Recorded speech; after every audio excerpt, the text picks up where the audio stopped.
Getting lost is one of the biggest reasons as to why people end up getting admitted to dementia units. Particularly problematic if the person is younger, they live on their own, they're strong, fit and healthy, other than recent memory loss and direction orientation loss. And if they're picked up by police 10 kilometres away, completely confused, that is a big red flag all round. Similarly, if a person lives with their partner, but they're up all night wanting to get out wanting to get out onto the road and go walking and out and about, and when everyone's trying to sleep, it can become totally unmanageable. Even in the day, escaping the house commonly and often, and the other person not being able to get respite, not being able to go and do their shopping and jobs and things they have to do without having to be on the lookout all the time. Some people are remarkably patient and tolerant and caring and kind, with an incredible stamina, being able to be with and support people like this. But of course, other people find it absolutely extremely difficult.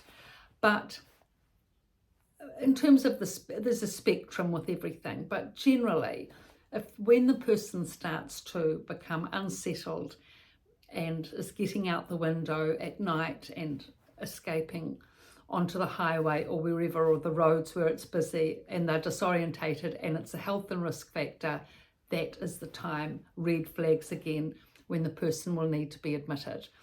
Now, or to a place where there's safety.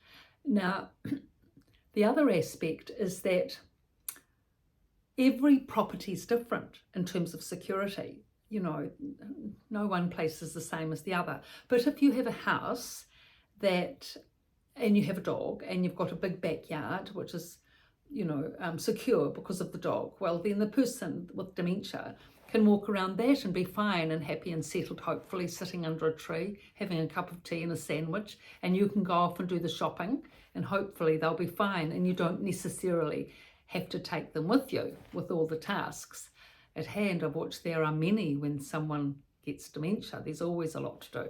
So if they're settled at home and they're not wandering, that's fine.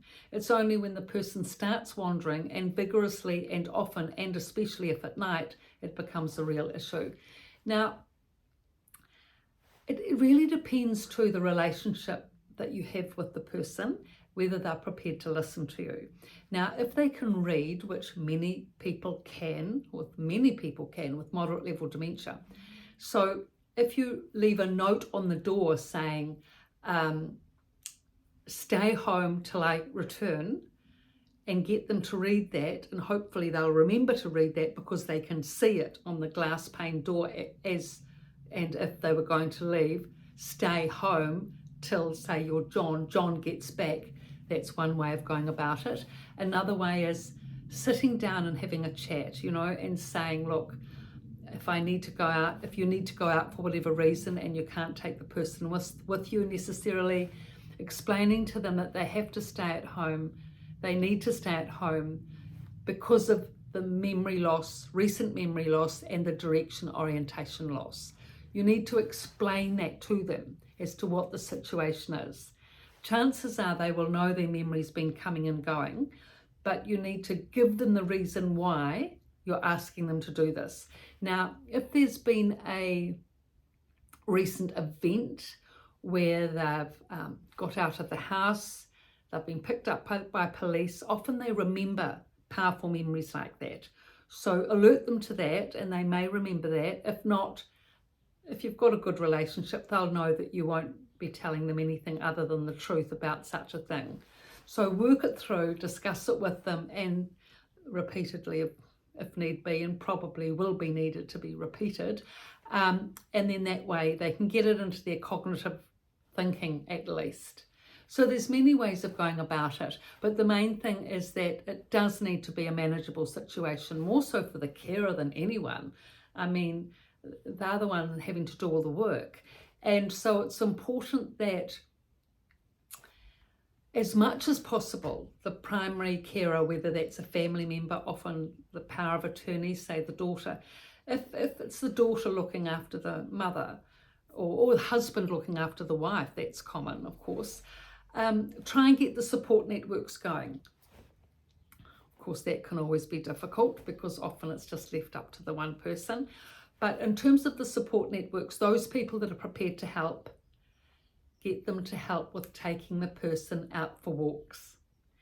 You go out for walks with the person with dementia as much as you can, but additionally, if people want to help, just say, yes, thank you, if you can please take, if it's Helen or Anna, if you can take her out for a walk when you're free, because that exercise is very good for releasing cortisol, for getting the, positive endorphins going and settling the person down so that they're much less likely to be stressed at night. They're much more likely to have a better sleep, and all round things will be better off when everyone can get a good sleep, ready then for the next day. So again, it's communication lines, it's repeating the information, it's having signs up if the person can read so they know what's going on, it's having support from friends and family to give help, and it's keeping on top of it, not so that it gets to an overwhelming situation. Now, there are GPS trackers, necklaces, bracelets, so you can, if you're going out, you can see from the GPS tracker where the person is from your phone. That's helpful, of course, being able to find the person if they get lost, but it doesn't prevent them from escaping from the house or leaving the house, well, let's say, when you're not there. So it's a combination. It's really is a multifactorial situation, managing all of this. And it depends on the person. Every situation's different, and it's a day-by-day assessment. Some days are good, some days not so. But the communication is important, keeping the clear line going, getting the support where you can, and keeping up your own strength and resilience in the process, which is a very important thing. So I've written about these topics in the Residents' Voice and the Residents' Rise. Everything in the description below. The books are on Amazon. Thank you for your viewing and your likes. Please thumbs up below if you like the video, and please subscribe, pass on the links. Thank you.